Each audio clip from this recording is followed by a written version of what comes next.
Hello there. Alright, well, this is week 2, or I guess episode 2 for you. I've been working on this all week. So far we've got some tires coming in. I'm going to try to buy a bicycle to use as the front tire. Don't know how that's going to work. And I want to build some handlebars, so let's see how that goes. There we go. We need these for the front forks, so we're going to chop those off.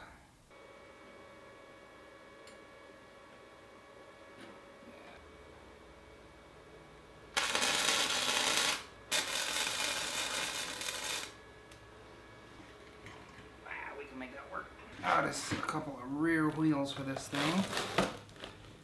And it looks like they were kind enough to mount them before they sent them.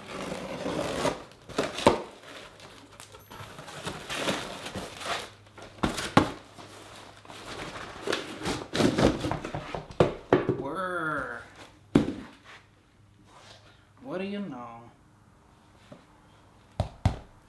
Excellent. I guess let's put them on, huh? Let us begin. I don't know how perfectly these are going to fit, but they're at least kind enough to give me one side and one side. There's no, like, on the ATVs, there was a little hub kind of thing here that this would sit into. This does not have that, so we're kind of relying on the studs to center the wheel. But that's okay. I don't know what size these are. They're probably 10s. Which, if I'm not mistaken, I have a few of laying around. Real quick, I'm going to see if I have a 10 mil laying around. Alright, let's see. Are you a 10 mil? You are. Okay, that's one. See if I can jump around to the other side to do number 2. And we will return. Okay, so they're on. It looks pretty cool. However, minor issue.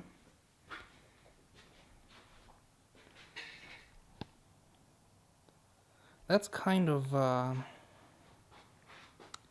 you know, not gonna work. Luckily, you can turn that sprocket around. It gives you a little bit more clearance, so I'm hoping that that fixes that. Kind of the same issue with the brake rotor. I think same story there. I can turn it around and give myself a little more clearance, but yikes.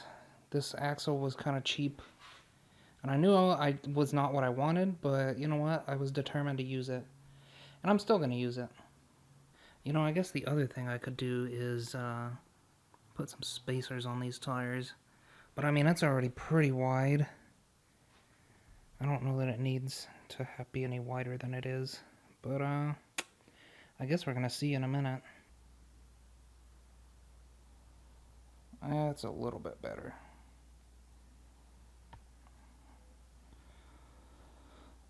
I might have to still put spacers on that because that's awful close to that bracket.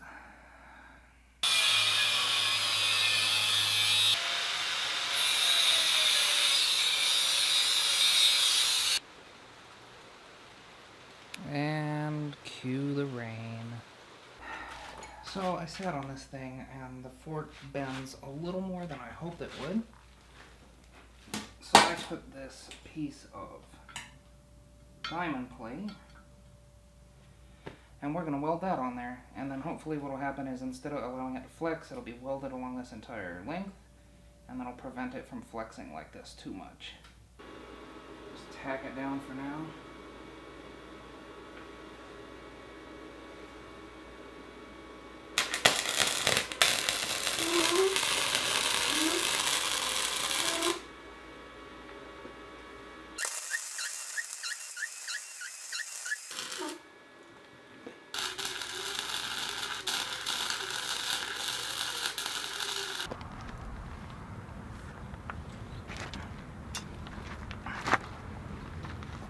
Like the second time that it's rained today that I had to stop.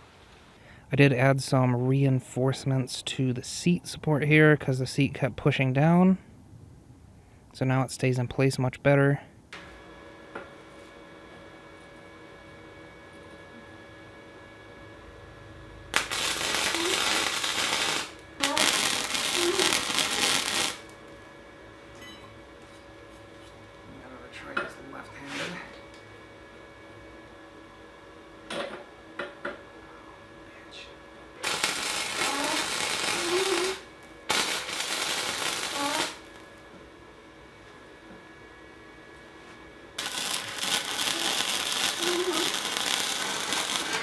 Whoop, that's a little hot.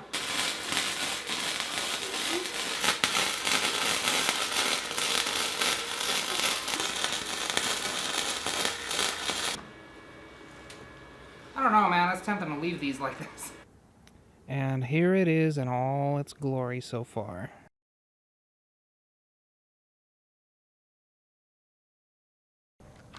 I actually thought that I was going to use a stage 1 or 2 Predator engine for this with a billet flywheel and all that kind of stuff. But I don't know if I want to be going 65 miles an hour or something like that on a bike tire, so we're just going to use the stock Predator engine that I have. I found out how to hook up like a linkage so it still has the governor, and I'm just going to get like a basic stage 1 kit, like nothing too crazy, just getting the jets and the air filter. And obviously I can build my own exhaust, so I'm going to do that.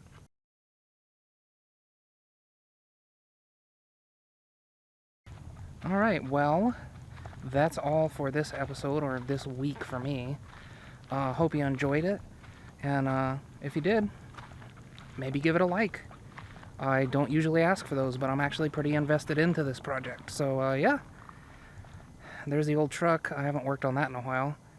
But anyway, that's all I got, so be good while I'm gone, and I'll see you next time. Have a good week.